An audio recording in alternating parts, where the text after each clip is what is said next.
very good evening to all of you and welcome to another session of Business Digest. My name is Diana Iriza and I'll be taking you through today's show. Let's have a look at what's coming up on today's show.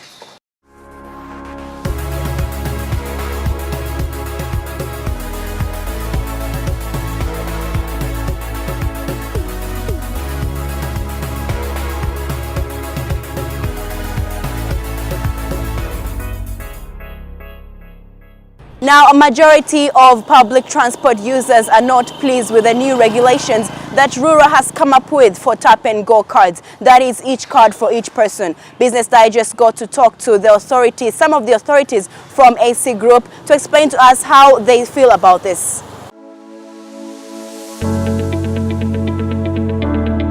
Now, each person boarding the bus must now own their own tap-and-go card, which is proving difficult to some to ensure that a tap-and-go card can only be used by one person at a time. Each will be able to be utilized once in every 5 minutes.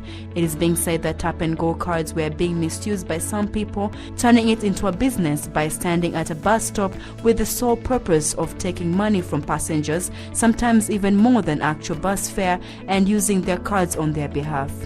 It got to a point where some of the people that work with the buses go to get money from the passengers, hence causing losses for transportation companies. Business Digest got to speak with the Chief Operations Officer of AC Group Tap and Go, Shami Eden Venimana, to give us his take on this subject. Now join me as we welcome the Chief Operations Officer of Tap and Go at AC Group, Aiden Venimana, and he's here that is going to shed more light on this subject. Thank you so much for being here. Thank you for having me. Now, these new rules and regulations that RURA has come up with on the tap and go cards, each card per person, what is the motive behind this? The motive behind this new initiative by RURA is actually the improvement of the service which is offered to the customers, the passengers, the commuters in their trips in Kigali. This initiative has come after RURA has received a number of issues from passengers. One of them being that some passengers were giving their card to someone else and they tap for them, and the passengers realized that people are tapping more trips than one. So if they tap twice, the passenger is unfairly actually reduced on their balance because they have tapped for 2 trips instead of 1. And the second one is actually another number of people who were taking advantage of passengers who didn't have cards. So a passenger comes to the bus, he doesn't have their card, or they're coming from outside of Kigali, and there are these other people who are trying to help them. We have some people who are helping in the right way, just tapping the right amount, but we have other people who were actually using this as a case where they collect money on their own hands. So a trip for like 230, a person takes 250, they don't give change, and they tap for the passenger. You see that after a number of passengers have come during the day, this becomes like an unofficial business. So these passengers who are being unfairly treated are one of the reasons why RURA has put this in place. The information that I have on AC Group is that the number of people that have been buying these cards has reduced. Now, does that have to do with the new regulations? Are they being set up so that AC Group can benefit? No, I will say that no, that's not the case in 2 ways. One, the number of passengers in Kigali who have the card is already elevated enough, but 2, we still have that influx of new buyers of cards. So that's not the case. The case is that this initiative is put in place actually to address those 2 issues which were being encountered by passengers, as I mentioned before. Now, there's plenty of people complaining about these new rules that are being set up. Some people can't afford the cards, and when it comes to, let's say, a mother who has a baby, does the baby have to have a card as well? Like, how would you address that? How would you address the complaints, and what message would you have for the people out there that are watching? Yes. Now, there's been a few mentions on this case which have been brought up outside for the commuters and the bus operators as well, and as ourselves. But the case is we are not really changing how the system was operating before. We are just improving it, we are making it better, and we are trying to address this number of cases where people are taking advantages of passengers. Now, for passengers who have babies or small children, actually the babies don't actually even have to pay.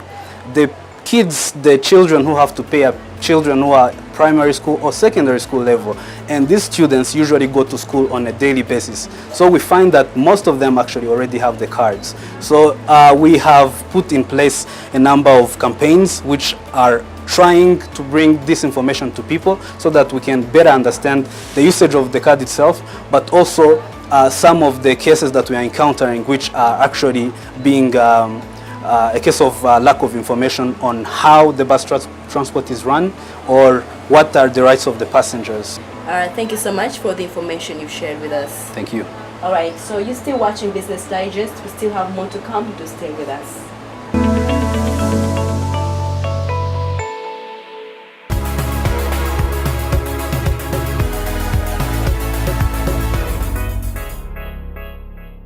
For many, car horns are only fit for the garbage. However, according to Jean-Marie Vianney Habiyaremye, who has made car horns his business, car horn artifacts are a life-changing opportunity in the business world. The Bugesera district-raised young entrepreneur has created a business by making artifacts from car horns. What's more, Habiyaremye is a former street child who has found hope in crafting the hitherto neglected and dumped horns into first-class handicrafts, including ornaments. Habiyaremye Jean-Marie Vianney nkaba ndi umuyobozi w'iki kigo gitunganya amahembe y'inka. Akazi kanjye katangiye muri 2017 nibwo natangiye gukora ndumwe kubitunganya. Byari ibintu bigoranye cyane, ariko ubundi nari mfite ubumenyi kuko nabonye ubumenyi muri 2008 nibwo ari umuyapanikazi niwe twahuye anyigisha bino bintu byo gutunganya amahembe y'inka. Gusa nari nyiri umwana ukiri mutoya, namusabye gusubira ku ishuri. None nsubira ku ishuri, narangije secondaire 2015, 2016 nangira gusafaringa none kubera kubura akazi. None 2017 nibwo natangiye kubikora nk'umwuga. Habiyaremye produces different handicrafts including cups, plates, clothing, buttons, key holders, horns for decorations, earrings, bracelets, necklaces, brooches like breastpins, clasps or clisps, and business cards. The young entrepreneur says he has contracts to supply 4 fashion houses with buttons. He also operates from 2 selling points in Kichukiro and Remera. Twese hamwe hano turi 13. Hano harimo abahakorera, hari abacuruza, twese nibyo bidutunze, niko kazi kadutunze. Ogamizi ngira muri business yanjye ni nkuko ubusanga wenda ngubu nk'amamashini harayo mfite, harayo naguze, ariko hari nk'amamashini ntafite nyine, ariko ni wenda mbaneganya kugura. Imbogamizi nuko amamashini abadahagije, kandi nyine nshaka ko dukora ibintu byinshi kandi mu gihe gitoya. Iyindi niyo ku masoko, wenda ubungubu dufite amasoko 2 hanze mu Buyapani no muri Amerika twohereza, ariko ntago ari cyane, ariko nanone mbanekereza ko habonetse andi masoko nanone yo hanze menshi, kuko akenshi abakiriya bacu n'abanyamahanga. Nabwo byaba ari byiza, nibyo ubungubu ndimo gushaka cyane, gushaka amasoko menshi hanze, noneho nkongera n'umubare w'abantu dukorana tugakora ibintu byinshi. Kunu government ya supportinga nago navuga wenda nyine ngo bahite baduhereza amafaranga ngo dukore, bakatuba hafi kutugira inama, ibitekerezo byinshi, yamba numva ari byo bikenewe cyane.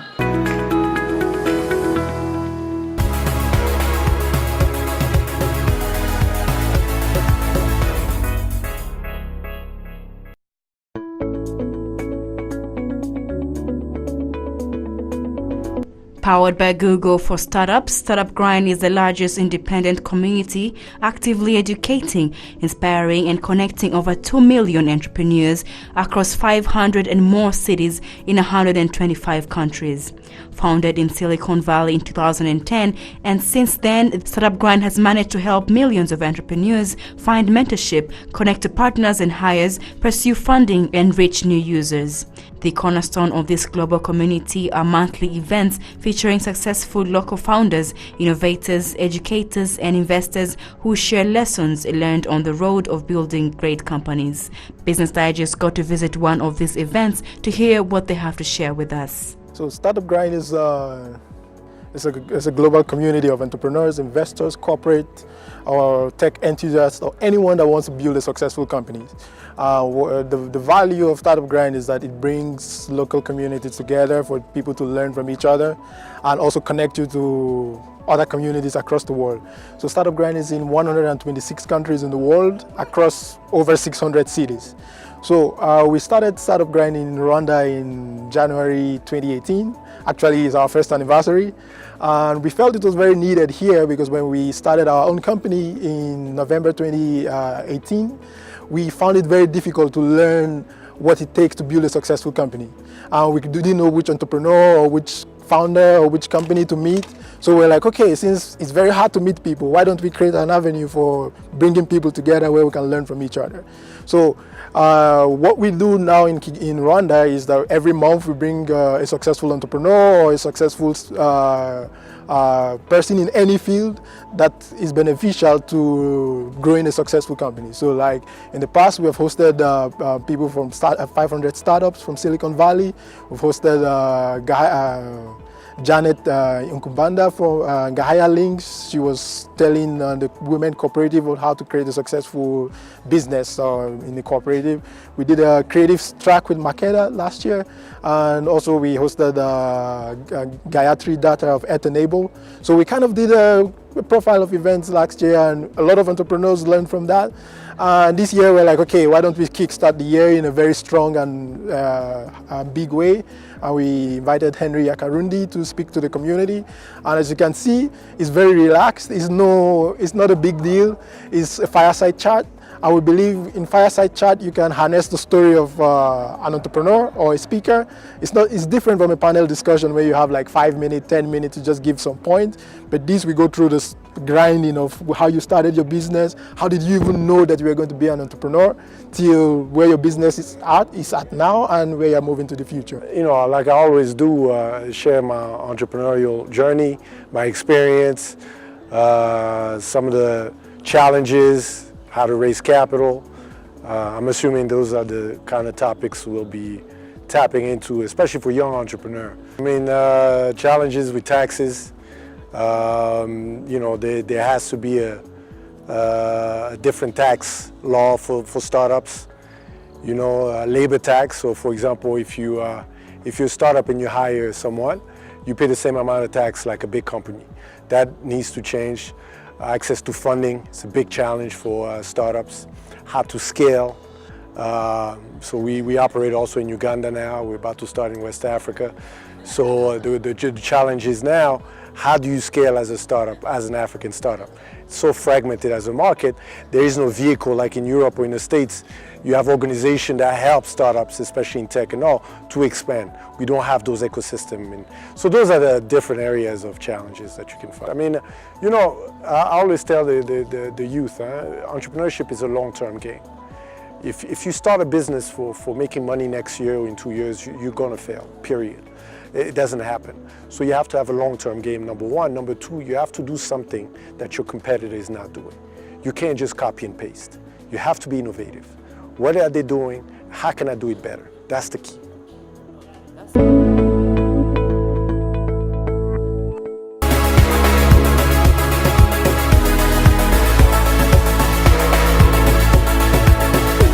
And on today's segment of Market Trends, we'll be looking at the Consumer Price Index of the month of December in 2018. The Urban CPI will be the focus of the publication as it is the headline index for monetary policy purposes. The urban CPI increased by 1.1% on an annual basis and decreased by 0.2% on a monthly basis. The annual average rate between December 2018 and December 2017 was 1.4%. Rural CPI decreased by 0.6% on an annual basis and decreased by 1.3% on a monthly basis. Rwanda overall CPI increased by 0.1% on an annual basis and decreased by 0.8% on a monthly basis. The urban CPI is calculated based on approximately 1,622 products in 12 urban centers of Rwanda. The other selected urban indices in this section represent 5 selected urban indices that are Local Goods Index, Imported Goods Index, Fresh Products Index, Energy Index, and Core Index. On annual basis, the Local Goods Index increased by 0.5%, Imported Goods Index decreased by 3.4%, Fresh Products Index decreased by 2.5%, Energy Index increased by 6.8%, and Core Index or General Index, excluding fresh products and energy, increased by 1.4%.